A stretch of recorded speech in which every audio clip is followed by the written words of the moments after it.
Opportunity অনেক কাজ ছিল বা আছে, যেমন একটা সোনার দেশ, এখানে এত পলি যুক্ত মাটি যে আম খেয়ে আম ফেলে দিলেও এটা গাছ হবে নিশ্চিন্তে। বিদেশি ফলগুলোও তো হইতেছে। দেশে আম আম ফলাইতে গেলেও অনেক টাকা খরচ মানে করতে হবে। পৃথিবীর 20-30টা দেশে কেউ যদি বাংলাদেশের সঙ্গে তুলনা করে, এটা একটা সোনার দেশ। এখানে যা আমরা ফল ফ্রুটস যেগুলো খাই, এগুলোর ভিতরে একটা ইয়ে আছে, ন্যাচারাল একটা ব্লেসিংস আছে। আমি দেখছি তো অনেক সুন্দর সুন্দর আম খেয়ে দেখি যে পানসে, হ্যাঁ, এত দাম আর এত ইয়ে। কিন্তু এই দেশের থাইল্যান্ডের বড় বড় ফলের চেয়ে আমগুলো তো ভালো আছে। হ্যাঁ, কুমিল্লাতে গিয়েছি, সেখানেও আমি করছি। আর এখন চিটাগাং, এটা তো আরো বেশি বড় ক্ষেত্র। আর কমল ভাই দেখছি যে এই ব্যাপারে খুব একেবারে অত্যন্ত আন্তরিক। আমি এরকম দেখি নাই। উনি গ্রামীণ ফোনে আছে, ওখানে আর হলো যে চেনা যায়। হ্যাঁ, তুমি তখন এই অন্য মুডে চলে যাও। হ্যাঁ, তখন আর তোমার ঘর সংসার ফ্যামিলি মানে এগুলো আর তোমার মনে থাকে না। মেবি হয়তো সম্পর্কে একটু বলেন।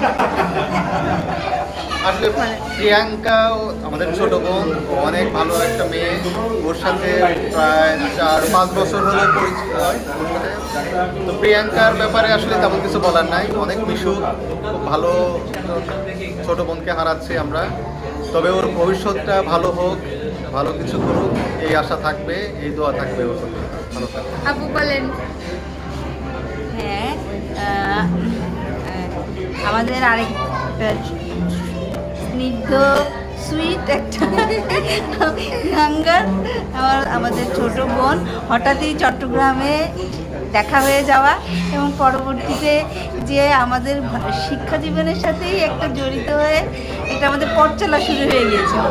তবে এটা খুবই খুশির সংবাদ, সে ইউরোপের একটা দেশে ইতালিতে সে উচ্চশিক্ষার জন্য যাচ্ছে। তার এই উচ্চশিক্ষা যেন সফল হোক এবং সুন্দর জীবন তার জন্য অপেক্ষা করুক। তার জন্য, তার পরিবারের জন্য রইল অনেক অনেক শুভকামনা। অনেক ধন্যবাদ আপু, খুব মিস করবো আপনাদেরকে। এই জামান ভাই একটু কিছু বলেন।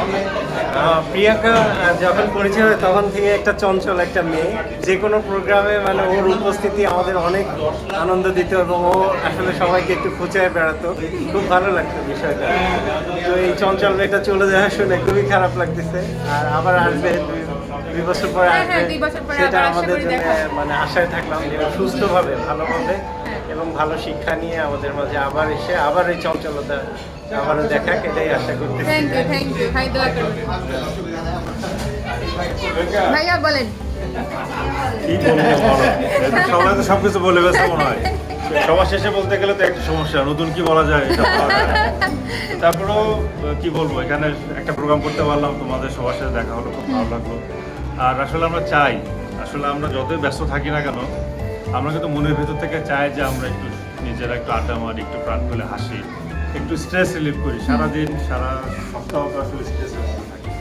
এই তোমার উপলক্ষে আজকে আমরা সবাই বসলাম, গ্যাদারিং করলাম, স্ট্রেস রিলিফ হইলো, আড্ডাবাজি হইলো। ঠিক। তো ইনশাআল্লাহ ভবিষ্যতে আরো আমরা হয়তো বসবো। আরো হবে। থাকবা না হ্যাঁ। কমল ভাই আর আসাদ ভাই হ্যাঁ। অর্গানাইজেশন মানে অর্গানাইজড, ওনারা মানে অনেক মানে সিনিয়র হিসাবে ওনারা সব কিছু ইয়া করে, কমিউনিকেট করে সবার সাথে একটা লিঙ্ক তৈরি করে। ওনাদের ভূমিকাটা এখানে সবচেয়ে বেশি। সবচেয়ে বেশি।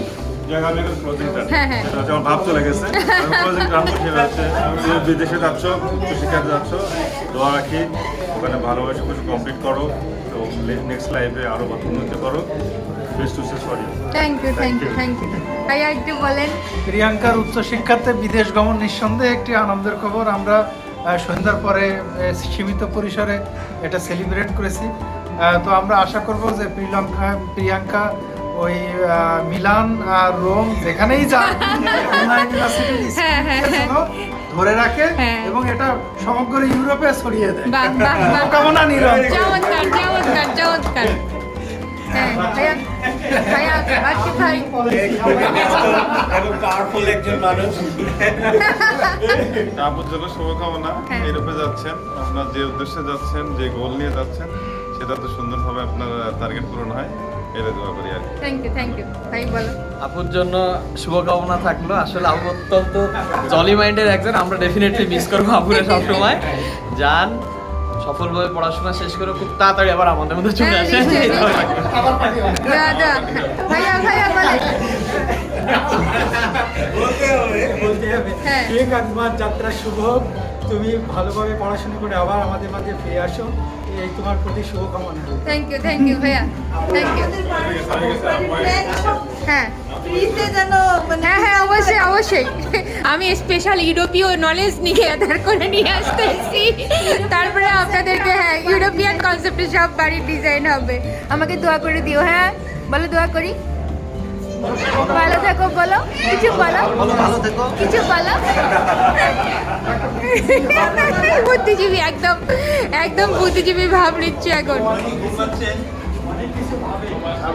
না খুবই ট্যালেন্টেড, দুইটা বাচ্চাই খুবই ট্যালেন্টেড, অত্যন্ত ভালো, মিশুক।